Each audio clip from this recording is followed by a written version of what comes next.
Virando para trás. É como na escola. Virando para trás e mudar tudo bonito. Muito boa tarde. Agradecer a vossa presença nesta que é uma iniciativa promovida pelo Partido Comunista Português.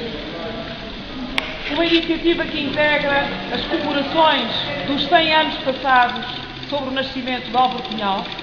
Esta é a primeira iniciativa de um programa vasto que vai decorrer ao longo do ano e que integra o Programa Nacional de Comemorações do Centenário de Álvaro Cunhal.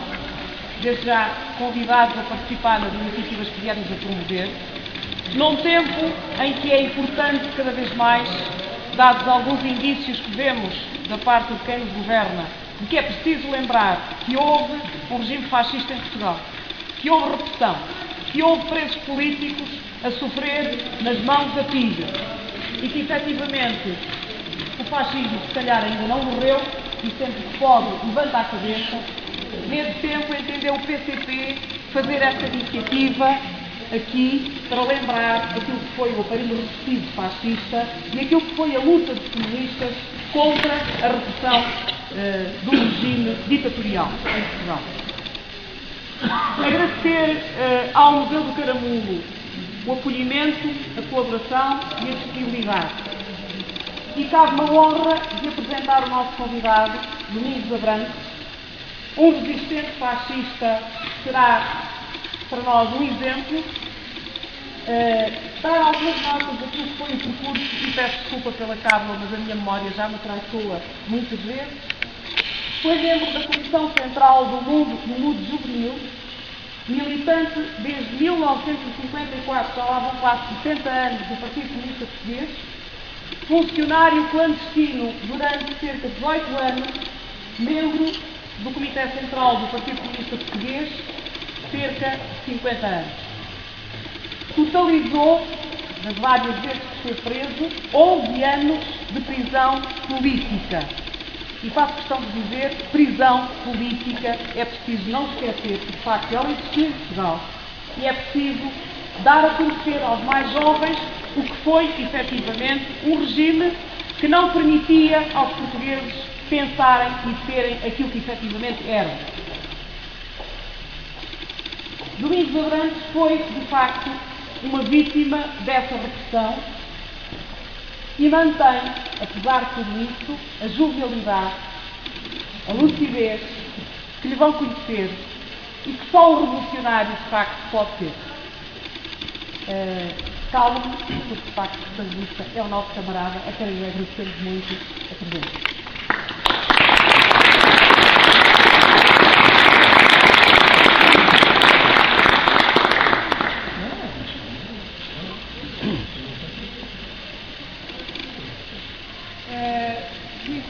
Quero que iniciemos a sessão com a passagem do vinho. Não sei se ele está disponível de forma a que toda a gente possa ver. Pode não ser complicado, se calhar.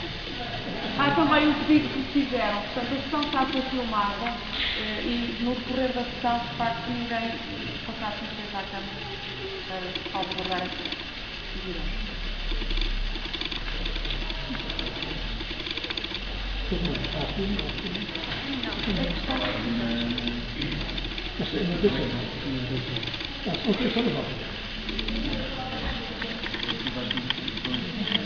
Bem, então, não há filme.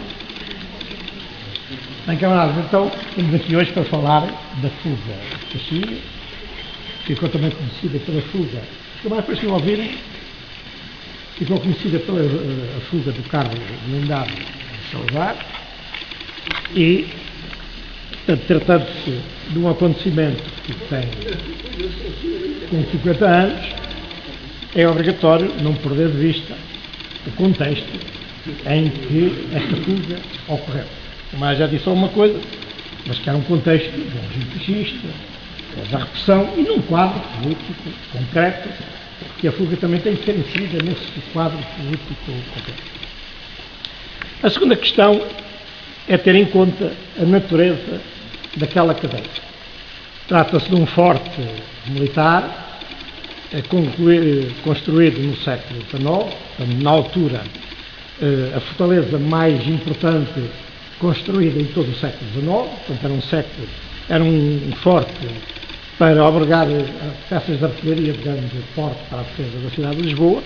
Portanto, trata-se de um edifício quase com grande parte dele subterrâneo, portanto, coberto com morro, portanto a cadeia está construída no interior desse morro.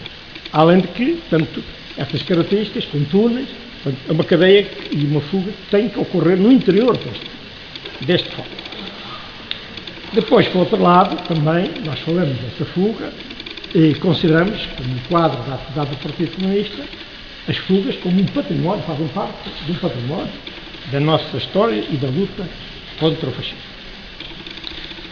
Do outro lado, nós estamos a falar de um acontecimento que ocorreu há 50 anos, em contextos, como digo, muito diferentes, mas eu faço a prevenção que há aqui aspectos hilariantes, eventualmente, podem ter um aspecto fílmico, mas os camaradas que me vão ouvir têm que ter em conta que naquele contexto não tem nada de hilariante, não tem nada de filme, trata-se de factos reais, em circunstâncias reais, pode aqui aparecer de hilariante, na altura, num contexto dramático, que não pode ser ignorado.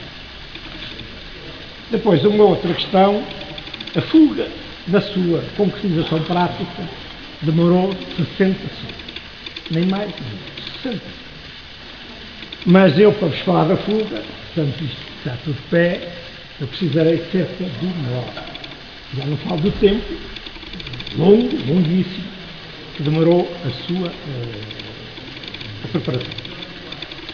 E começarei por questões políticas, porque a fuga tem que ser inserida no quadro político concreto, mas também houve decisões políticas e situações políticas que acabaram por ter importância na realização da própria fuga.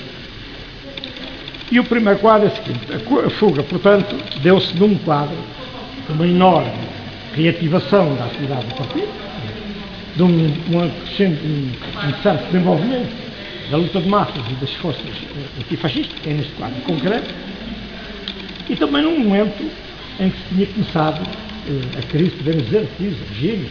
Aliás, o ano de 1961 é um ano, praticamente, em todas as desgraças aconteceram ao regime, o começo da guerra colonial, a fuga de Peniche, muitos acontecimentos que importam. E a resposta clássica do fascismo ao agravamento da crise, ao ascenso da luta, era, obviamente, a intensificação da repressão. Eu assisto isso, porque isso depois vai ter um papel, na altura da fuga havia um número muito grande de presos em Caxias, portanto é neste quadro concreto, portanto, no quadro da intensificação da repressão, e também, nos anos 59, 60, 71, o partido tinha sofrido, dadas baixas, tinham sido presos mais qualquer coisa como 30 e tal funcionários do partido. Isto levou a uma grande concentração de quadros responsáveis do partido nas cadeias, em Peniche, e que levou também ao desenvolvimento da luta no interior das cadeias, mas também ao aumento das preocupações do regime e das entidades prisionais, com uma concentração enorme de presos. A fuga de Peniche, em 3 de janeiro de 1960, levou a que se gerasse nos carcereiros uma verdadeira paranoia securitária, porque Peniche era uma cadeia de alta segurança, onde tinham sido investidos verbas colossais para passar a segurança, e é dessa cadeia de alta segurança que tem ligado a uma fuga, que é considerado inexpugnável, e isso, além de presos que fugiram, entre eles estava o camarada Cunhal, portanto isso levou a uma certa paranoia securitária, e essa paranoia securitária levou a modificações estruturais, que fugiu-se, porque havia ali, no meio daquela segurança toda, havia falhas, como é evidente, se não há falhas estruturais, não se foge, e Caxias, a mesma coisa, concretamente, levou à construção deste portão e deste muro, que não havia anteriormente à fuga da Peniche. Um maior isolamento dos presos, e sobretudo dos presos responsáveis, e uma maior intervenção da polícia nas cadeias, que no caso de Caxias passou a ser uma polícia dirigida por um inspetor da própria fuga, da própria cadeia, e era a situação que foi da fuga. Ora bem, durante esta fuga, que é considerada, e creio que justamente, não é por ter participado nela, obviamente, uma das fugas mais espetaculares que se teve lugar na história de todas as fugas. É por circunstâncias, não foi por nossa vontade, é pelas circunstâncias e a característica da fuga. E ao longo da ditadura fascista tiveram lugar, o partido organizou 26 fugas.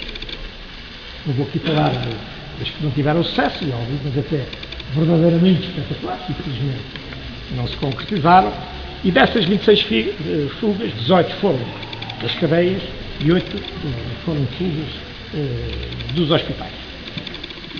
Todas as fugas, naturalmente, sejam coletivas ou individuais, porque houve fugas coletivas, e esta foi bastante coletiva, como a de Peniche, são as maiores, destas duas fugas somam 18 camaradas, mas, portanto, nas fugas coletivas ou individuais, foram usadas a partir das cadeias, requeriam o quê? O estudo dos pontos fracos do sistema prisional, que é a condição básica para se poder fugir, tempo e perseverança, visto que tudo isso demora muito tempo a dar solução e a discutir esses problemas. As pressas, às vezes, eram a desgraça de algumas fugas. Uma fuga de Peniche esteve num estado muito avançado, era talvez a fuga mais espetacular. Os camaradas tiveram que fazer um subterrâneo, um túnel para o mar, com muitos métodos que tiveram que resolver problemas muito complexos de violação do próprio túnel, de escavar pilhas e pilhas de terra que tiveram que se desfazer delas, e pedras, né? E foi fracassada por precisamente as pressas e não quererem, numa noite bastante do ar, quererem continuar pelo verdito. A ânsia para sair acabou por ser fatal para a fuga. Portanto, a paciência era uma questão fundamental para as fugas. O estudo da regularidade, ou seja, das rotinas dos carcereiros, porque isso é uma questão fundamental. Há uma disciplina, há métodos, mas depois há as rotinas que se tornam fatais, ou se podem tornar fatais para os carcereiros, neste caso concreto isso era, a organização da fuga e do trabalho coletivo e, naturalmente, a audácia e determinação, sem qual não há fuga. Ora bem, a fuga de Caxias tem, isto são princípios gerais, a fuga de Caxias tem tudo isto, mas distingue-se todas as outras por alguns factos que eu vou enumerar. Desde logo porque a primeira, é uma fuga, a única fuga, que desde o último segundo ao último segundo, ainda que sejam só 60 segundos para quem foi, é uma eternidade, parece uma bagatela, mas naquele contexto é uma verdadeira eternidade, mas foi observada desde o primeiro segundo ao último segundo por os caçadores. Portanto, assistiram desde o primeiro segundo até ao último segundo da fuga. E de tal forma isso é importante, porque a seguir à fuga houve um processo de investigação para saber se havia complexidade dos serviços da cadeia ou não, e foi elaborado um extenso relatório, tudo isso foi passado a sentido, e eu vou ler-vos o relatório, porque o relatório dá rigorosamente uma informação rigorosa daquilo que se passou, o que só era possível, porque assisti, de facto. Este é apenas uma passagem do relatório e diz assim: no dia 4 de dezembro de 1961, às 9 horas e 35 minutos, 7 reclusos que se encontravam no fosso interior, eles chamam a estes espaços o fosso, porque são coisas muito simples, é uma espécie de um poço, as muralhas são altíssimas, e portanto, os nomes aqui, as designações são fossos, 7 reclusos, portanto, no fosso do Reduto Norte, do Forte Caxias, na hora do recreio, auxiliados por outro recluso da sala de trabalho, do Forte, e a sala de trabalhos para nós era a sala do Rachado, que já expliquei o que era isso, levaram a cabo uma espetacular e audaciosa fuga, aproveitando com raro sentido a oportunidade, não só os meios materiais de que puderam dispor, carro potente, grande e blindado, como um ambiente de confiança se havia generalizado à volta de um dos invadidos, cuja liberdade de movimentação dentro do forte era praticamente ilimitada e que permitiu levar até ao local do início da fuga um automóvel sem despertar a mínima suspeita. Portanto, isto é um relatório oficial e que traduz, de facto, o que se. Ora bem, mas a fuga também única, porque desde o princípio, desde o primeiro segundo ao último, esteve sempre sob o potencial de fogo, que tornava a fuga de alto risco calculada. Não é uma fuga que tenha sido descoberta depois. Portanto, é uma fuga preparada a partir do aparelho de segurança da cadeia, portanto, é uma das outras. Então, o aparelho de segurança foi infiltrado por um camarada nosso, que adiante explicarei, o que exigiu, portanto, medidas muito concretas para esse trabalho e que, naturalmente, também tivemos que denunciar dos erros dos carcereiros para que esses objetivos tivessem sido atingidos. É uma fuga realizada e preparada a partir do interior, sem qualquer auxílio exterior. Isto é importante porque neste relatório que eu referi, eles analisaram e, portanto, concluíram que a fuga tinha sido organizada a partir de dois factos curiosos.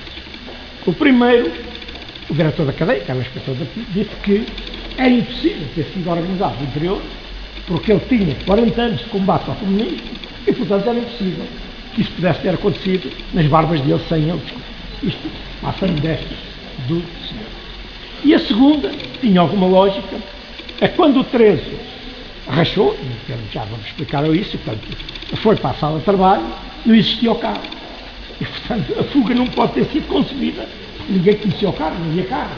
E, portanto, na base disso, né, ele concluiu que a fuga foi organizada a partir disso. Nem uma, nem outra são, obviamente, verdadeiras.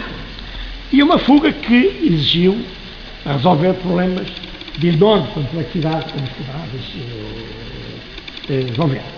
Muitas é preciso ir respondendo às incógnitas e algumas eram teóricas, isto é, só tinham resposta concreta no ato da fuga, o que obrigava a decisões extremamente complicadas. Portanto, havia coisas para as quais não havia resposta, a não ser que o carro não era blindado, era uma coisa que só no ato concreto e muitas outras, mas havia todo este problema.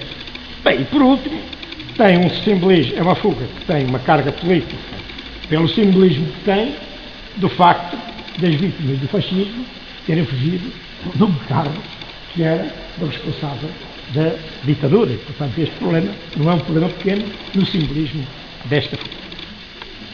Bem, camaradas, fugir era, na orientação do partido, era um dever procurar fugir. Eu não digo fugir. Entre fugir e procurar fugir há uma distância de quilómetros. E, portanto, era uma tarefa que tinha que ser tomada a sério, conseguir fugir ou não, mas isso era, quem estava preso, os funcionários do partido, obviamente, tinham o dever de tentar fugir, recuperar, etc. Mas, como já disse, há uma enorme diferença entre isso. Porque muitas vezes descobrem-se os pontos fracos, mas não se consegue chegar aos pontos fracos. Primeiro, porque os carcereiros também tomam medidas, né? E a gente pode estar a ver que há ali uma saída, mas nunca lá chegamos, como adiante, portanto, há uma diferença. Portanto, é preciso descobrir os pontos fracos e é preciso resolver os problemas para chegar aos pontos fracos. Antes desta fuga, esteve em preparação, num estado muito avançado, já com camaradas selecionados para que ia fugir e portanto, as tarefas competiam aos que não iam fugir, etc, etc. Era uma fuga que, aliás, esteve preparada e se iria ter lugar do sítio muito próximo onde era esta. Aqui neste ponto, que a fuga deu-se daqui, havia um lavadouro, nós fizemos pressão para querer lavar a roupa, os carceiros não queriam que a gente mandasse para a família, lá percebe, e a certa altura os carceiros lá aceitaram, então nós vínhamos lavar a roupa a um lavador que há aqui subterrâneo. E, portanto, tratava-se de deitar abaixo, descobriu-se que a parede era um tijolo simples, tratava-se de deitar abaixo a parede e tinha que se entrar num túnel que nós não sabíamos onde é que ia parar. E hoje, conhecemos a cadeia, até sabíamos que íamos parar lá de novo. Mas naquela altura, teve uma risca no polícia. Mas os carcereiros, por razões que, ou porque ouviram bater, ou porque ouviram muita insistência a querer ir sistematicamente lavar roupa, e acabaram com isso, e infelizmente bloquearam a porta, porque isto é um túnel subterrâneo, né, e que tinham umas portas que eles acabaram por bloquear, e portanto essa fuga foi à vida. Portanto, vida à vida, mas claro, não se realizou aquela, começou-se a pensar outra. E o pensar é não saber o quê. E eis não quando os carcereiros deram uma ajudinha. Sem a ajuda de Deus também isso não vai lá. Ora bem, com o elevado número de presos responsáveis que estavam em Caxias naquela época, como já disse, depois da fuga de Peniche, apressou-se uma enorme paranoia dos carcereiros, mas tomaram, naturalmente, algumas medidas para dificultar a vida dos presos, mas se dificultaram a vida dos presos, também tomaram medidas que se viraram contra eles, como já vamos ver. Portanto, havia aqui a sala dos funcionários do partido, estavam aqui no resto de chão, portanto aqui na sala 2, que é mais ou menos aqui, portanto no extremo da cadeia, e os carcereiros, depois da fuga de Peniche, fizeram duas coisas. Pegaram num conjunto de presos e foram transferidos para Peniche, fomos inaugurar as células dos camaradas que tinham fugido de Peniche e depois da reconstrução daquilo, entre eles fui eu que não estava julgado, em boa hora não estava julgado, já vamos ver que isto foi importantíssimo, como adiante se vai. Mas eu fui para Peniche, não estava julgado, aliás, ainda hoje não sei porque é que fui para Peniche, porque todos estavam julgados para Peniche e a Ressonância estava julgado, não sei porque é que fui, mas depois tive que voltar para Caxias para ser julgado. E além dessa medida, os carcereiros o que é que fizeram? Pegaram aqui nos camaradas funcionários do partido que estavam aqui, às vezes numa só sala, outras vezes em duas salas, e disseminaram-nos por toda a cadeia.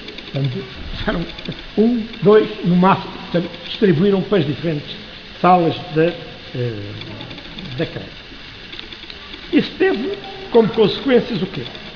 Eles, julgando que desorganizavam a direção do partido na cadeia, que tomavam medidas de defesa, porque enfim, estavam isolados, não havia aquela concentração, mas isso levou rapidamente ao reforço da organização interna, portanto, à maior combatividade dos presos, estavam camaradas responsáveis com a autoridade que tinham, etc.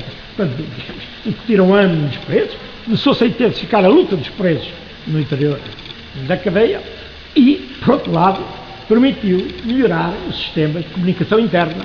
Como deveis calcular, é uma coisa extremamente complexa. Numa cadeia, isto a gente não tinha contacto fixo. Mas quando os carcereiros se deram conta do erro, viram a combatividade crescente dos presos, resolveram voltar à primeira forma e juntá-los todos aqui na mesma na sala, com uma variante que tem alguma importância. Nós normalmente eram 10, 12, os carcereiros às vezes chegavam lá, metade para cada lado, depois voltavam a juntar todos, depois separavam, mas quando separavam nunca eram os mesmos, portanto havia ali uns embaralhanços. Mas quando reconstituíram a sala, portanto, já que tinha acontecido dois acontecimentos fundamentais. As linhas de comunicação interna estavam, digamos, na perfeição, portanto, e sobretudo isso tinha permitido concretizar uma operação que é chamada Operação 13, levar o camarada 13, convencer o camarada 13 a infiltrar-se no terreno da cadeia. E essa operação do camarada 13 deu-se numa sala em que estavam 13, bastantes camaradas, 10, 12, 14, já não me recordo, né? E o camarada José Magro teve uma conversa com o 13, não convencido a rachar. Rachar é um termo que se usava na cadeia para aqueles presos, felizmente poucos, mas que se bandeavam e passavam para o lado do inimigo. Havia uma sala própria, chamada Sala de Trabalho, nós chamávamos a Sala dos Rastados. a direção da cadeia chamava a sala do lado, tinham porta aberta, portanto andavam as oficinas da cadeia, tinham visitas com a família, portanto, tinham regalias próprias dessa traição. E portanto houve uma conversa com o 13 para se passar. O 13 nem queria acreditar na proposta que estava a fazer, né? Portanto, digamos, gostou muito e disse logo não pensar nisso. Chamou o Zé Má que estava maluco, etc. É uma coisa difícil e dolorosa, como vejo. Mas o Camás Zé Má, com muita persistência, lá convenceu o 13 a aceitar essa tarefa. E, portanto, o 13 preparou a encenação para rachar. Foi à porta, primeiro criou um conflito interno com os camaradas, com jovens camaradas em cela, ameaçou dar-lhes uns burros, a mandar-lhes com um prato de arroz nas trompas e tal, como um conflito, cheirar a bicho na sala. Foi à porta, bateu umas pancadas na porta, veio o guarda, disse: o guarda, quer-me ir embora, não é que a sala, quer ir para a sala de trabalho, já tinha a barriga cheia de comunismo, sinto a macaco e tal. Claro, isto caiu que nem uma bomba, porque se prendeu todos os camaradas, o camarada 3 é um camarada estimado, e portanto os camaradas tinham uma bomba, tentaram convencê-lo a não fazer isso e tal, mas ele manteve-se sempre irredutível, escreveu umas cartas à mulher a dizer mundos e fundos do partido, dos comunistas, o partido fez uma carta a circular a toda a organização, ao coletivo, para todas as salas, a dizer para cortar com a família do 13, com o 13 militarismo, miseravelmente, e portanto criou-se uma incitação para, digamos, consolidar essa traição. Só que os carcereiros ficaram um bocado desconfiados. O 13 não encaixava no perfil do Rachel. Portanto, o 13 era um camarada, tinha sido julgado há pouco tempo, tinha tido uma posição firme no tribunal, tinha um comportamento interno que não era daquelas pessoas que estava caída. Portanto, os carcereiros tiveram ali alguma hesitação, acharam que é partilhado. Mas claro, a gula de carcereiros, e sobretudo do diretor, por ter um rachado, porque era um trunfo, o inimigo, portanto, um comunista que se passava por lá deles, era um troféu de caça, e essa gula acabou por ser fatal para os carcereiros, e ao fim de 3 semanas lá chamaram o 13, não voltou a insistir várias vezes. Mas qual era a tarefa do 13?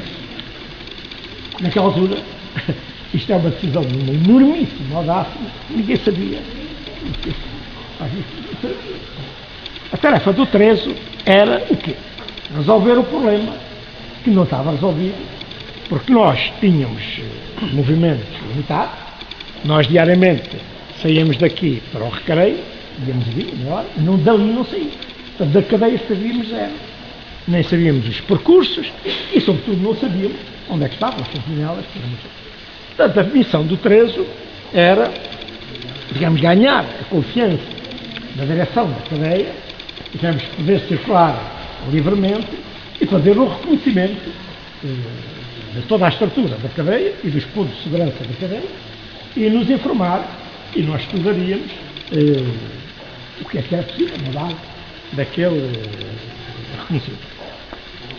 Ora bem, mas eu quero-vos dizer, camarada, que o 13 revelou um enorme talento. Claro, a gente quem falou com ele, disse que sabia zero. Mas, por razões de sorte, o 13 revelou um enorme talento.